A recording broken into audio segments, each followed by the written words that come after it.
Ya.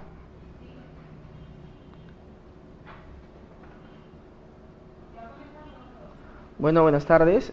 Justamente para tratar de empezar con el capítulo de neumología, lo que vamos a hacer es, creo que toca tratar de responder un poco algunas preguntas que nos hacen por, las redes sociales, ¿no? Con respecto al capítulo de neumología. Por ejemplo, la doctora Raquel pregunta, ¿cuáles son los principales efectos adversos de la terapia antituberculosa? Pregunta bastante básica, por lo menos que suelen preguntar bastante en los exámenes. En el examen de NAM va a venir de todas maneras una pregunta de estas. Entonces, para eso nosotros tenemos que ver, primero que cuando nosotros hacemos una terapia antituberculosa, tenemos el esquema 1 y el esquema 2, ¿verdad? El esquema 1, que es el esquema que se le da primariamente a los pacientes que son sensibles o tuberculosos sensibles, tenemos 4 drogas que son las importantes que tenemos que conocer: isoniazida, rifampicina, piracinamida y tambutol, como lo vamos a ver después un poco más desarrollado. Eh, para nosotros poder ver qué efectos adversos son los más importantes, tenemos que conocer que principalmente tanto isoniazida, rifampicina y piracinamida son las que de repente pueden dar la manifestación o la exacerbación, o mejor dicho, la rafa hepática más, o la rafa en sí más común es el daño hepático, la hepatitis. Es el efecto adverso más importante porque nos presenta tanto la isoniazida, la rifampicina, la piracinamida. Es más, también puede presentar incluso el mismo etambutol, ¿no? Pero también hay algunas características propias de cada medicamento que pueden ser preguntas de examen. Por ejemplo, la isoniazida, aparte de que es la hepatitis, suele dar neuritis periférica, ¿no? Por lo cual nosotros siempre cuando damos isoniazida tenemos que dar conjuntamente con la piridoxina, que es la vitamina B6, para tratar de en cierto modo evitar este efecto adverso que puede tener la isoniazida de causar neuropatía periférica. Otro, por ejemplo, efecto adverso que también puede ser importante tener en cuenta es a veces puede dar agranulocitosis y anemia, pero principalmente eso necesita tener en cuenta hepatitis y neuropatía periférica. Por eso siempre asociamos a estos medicamentos el uso de piridoxina, vitamina B6. Otro, la rifampicina. La rifampicina también clásicamente da generalmente como la RAFA o la reacción adversa a drogas antituberculosas más importante es la hepatitis, ¿no? La famosa RAF hepática. Ahora, esta RAF hepática puede ser tanto en cualquiera de estas, puede ser no solamente por elevación de TG o TGP, sino también podemos ver un patrón colestásico, en la cual principalmente podemos ver que aumentan bilirrubina y fosfatasa alcalina, y puede ser que TG o TGP no se alteren. ¿Y qué otro, aparte de la RAF hepática, qué otros efectos adversos podemos encontrar en la rifampicina, por ejemplo, y que también son importantes? Generalmente también da reacción de hipersensibilidad, al igual que la isoniazida, y también clásicamente puede dar un síndrome gripal o incluso una nefritis intersticial también por rifampicina. Clásicamente es la hepatitis, pero si es que le viene alguna otra pregunta por ahí, reacción de hipersensibilidad, síndrome gripal o nefritis intersticial. La piracinamida también, generalmente clásicamente da hepatitis, pero también aquí hay otra cosa que tenemos que tener en cuenta. La piracinamida puede acumular ácido úrico, ¿no? Cuando vimos esa vez también el repaso de lo que era reumatología y vimos, por ejemplo, lo que es artropatía gotosa o enfermedad de gota, dentro de estas patologías dijimos que la hiperuricemia más importante era por fármacos, ¿verdad? Entonces igual, la piracinamida es un fármaco que te puede generar hiperuricemia y por lo mismo te puede dar un ataque gotoso. Pacientes con gota hay que tener mucho cuidado de saber de que un ataque gotoso se puede exacerbar por el uso de este medicamento. Entonces en piracinamida no solamente vendría a ser también el hepatitis el que por sí es el más importante, es más, entre isoniazida, rifampicina y piracinamida, el más hepatotóxico por decirlo de alguna manera es piracinamida. Y también puede darte trastornos gastrointestinales, también te puede dar hipersensibilidad cutánea, pero sobre todo acordarnos de ese dato, ¿no? La hiperuricemia. Etambutol clásicamente la neuritis retrovulvar, ¿no? O la neuritis óptica, ¿no? La que generalmente viene mucho en los exámenes, ¿no? Y que puede haber una discromatopsia de los colores, recordar que ese es etambutol. Y streptomicina, que generalmente nosotros tenemos que asociarlo como toxicidad auditiva, ¿no? Muchos pacientes que por ejemplo reciben dentro de su esquema streptomicina pueden quedar con sordera, entonces bastante clásico de asociarlo con streptomicina. Entonces, generalmente de los efectos adversos, recordar que el más importante por sí sería la hepatitis y vamos a ver el daño hepático y vamos a ver después a qué definimos ya como una RAF hepática propiamente dicha, por definición, pero más o menos para tener en cuenta algunos otros efectos adversos que también son característicos de ellos, ¿no? Vamos por ejemplo con la siguiente. La autora Beliana nos pregunta en el WhatsApp, ¿qué es el CUR 65? ¿Alguien tiene alguna idea qué es el CUR 65 o con qué lo relacionamos? ¿Mm? neumonía a secas, porque está muy bien la respuesta, doctora. Neumonía. Neumonía nosocomial o neumonía adquirida en la comunidad. El CUR 65, muy bien, como dijo la doctora, tiene que ver con neumonía, pero principalmente neumonía adquirida en la comunidad. El CUR 65 es un criterio de... Para diagnóstico no lo es, en realidad el CUR 65 es para poder ver un criterio de gravedad. Es decir, el diagnóstico de una neumonía es un diagnóstico clínico radiológico, principalmente radiológico. Pero cuando nosotros estamos ante un paciente que diagnosticamos neumonía, muchas veces este tipo de criterios como el CUR 65 nos permite identificar si este paciente, dependiendo de en este caso, dependiendo de una serie de acápites que lo vamos a ver en este momento, qué qué mejor tratamiento puede recibir. ¿Es un paciente estable como para recibir tratamiento ambulatoriamente? ¿Es un tratamiento, es el paciente está en una condición como para recibirlo tal vez a nivel de hospitalización? ¿O el paciente está en un estado de gravedad como para ir a la UCI? Entonces, los criterios CUR 65 tratan de ver estos 5 criterios principales.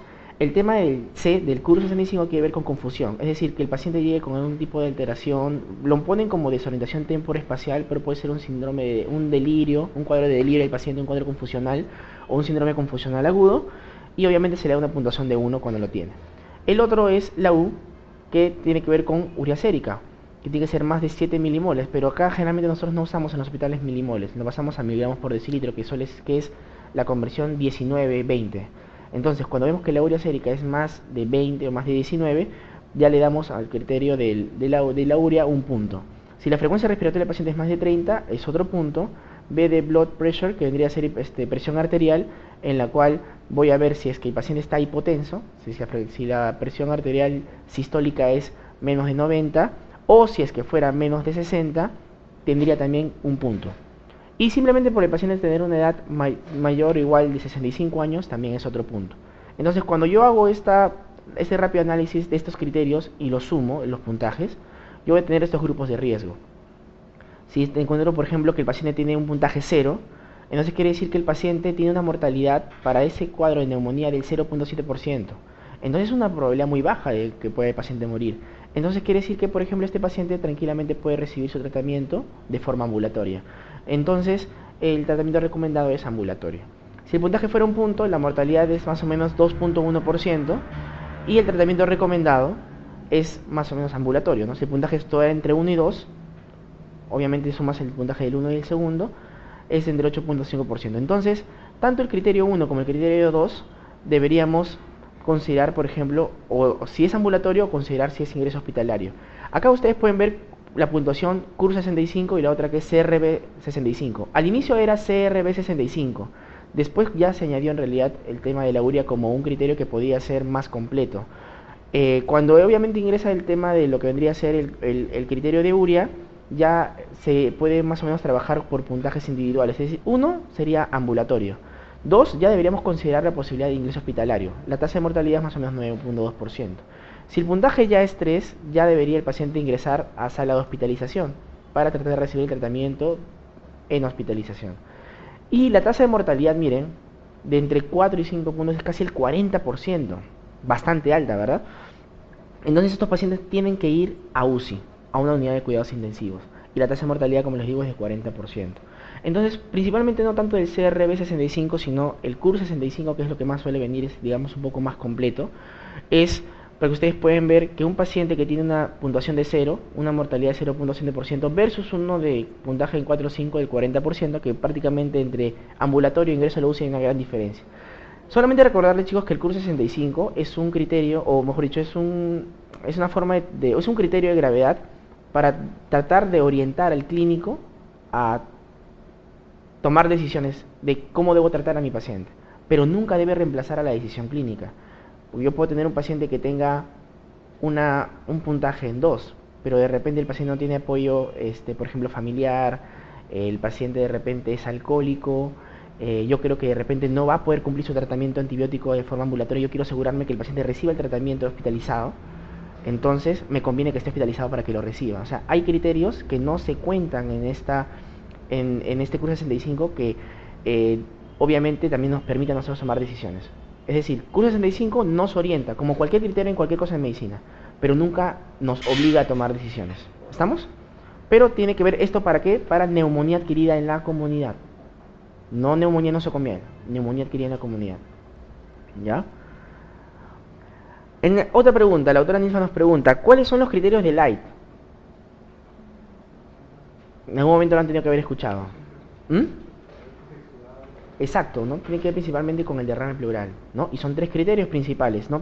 Realmente nos sirve para tomar decisiones, porque muchas veces nosotros podemos tener un derrame pleural unilateral y nosotros hasta esperar el cultivo, hasta esperar de repente identificar el germen, tenemos que realmente saber si estamos o no estamos ante un cuadro de un exudado o un trasudado. En realidad son solamente tres criterios, porque hay otros criterios de ley antiguos, pero los modificados solamente son tres criterios, que tienen principalmente que ver con la relación entre lo que es la proteína principalmente pleural dividida sobre la proteína sérica, que tiene que ser mayor de 0.5. Cuando escuchen proteínas totales, ¿ya? Pleural versus sérica, el punto de corte es 0.5. Cuando es LDH, el punto de corte es 0.6. En esto de aquí, por más que los puntajes son muy parecidos, el valor 0.5 y 0.6 son muy cercanos, puede venir una pregunta y es totalmente diferente. 0.5 es el corte para proteínas totales y 0.6 es el corte para el LDH. ¿Estamos? Si yo divido el LDH del fluido pleural entre el LDH sérico, y si es mayor de 0.6, entonces estaría ante un exudado, ¿ya? Y lo otro sería, bueno, otra forma de decirlo es si es que el LDH pleural sobre el LDH sérico supera los 2/3 del glúteo normal, ¿ya? Esos son los tres criterios de Light, los únicos criterios que se conocen como los criterios de Light para poder determinar si es un exudado o un trasudado. Las sensibilidades miden el 99% y la especificidad es del 98%. Quiere decir que yo podría incluso tomar decisiones. Si tengo un paciente en la que yo veo con una neumonía, que aparte tiene un derrame pleural, y que aparte, por ejemplo, yo hago un análisis de líquido mediante una toracocentesis y el líquido me sale un exudado, probablemente ese derrame pleural sea un derrame paraneumónico. Quiere decir que es un derrame que ocurre en el contexto inflamatorio de una neumonía, y por ende yo voy a tratar de dar el tratamiento indicado para eso. Pero si es que, por ejemplo, fuera un paciente que tiene, por ejemplo, un diagnóstico de insuficiencia cardíaca en la que hay un derrame pleural bilateral, y yo dudo si es que realmente puede ser por insuficiencia cardíaca o no, hago la toracocentesis y el líquido me sale que es un trasudado, simplemente mejoro la insuficiencia cardíaca y el derrame pleural debe regresionar. Nos permite para tomar decisiones de forma rápida con una sensibilidad y una especificidad alta, ¿no? Eso es lo que vendría a ser entonces con el tema de las preguntas, ¿no? Que más o menos creo que parte de esto, de un poco hacer ese tipo de preguntas, es con respecto a temas que van a ser muy puntuales al momento de hacer la revisión, y también lo vamos a tocar.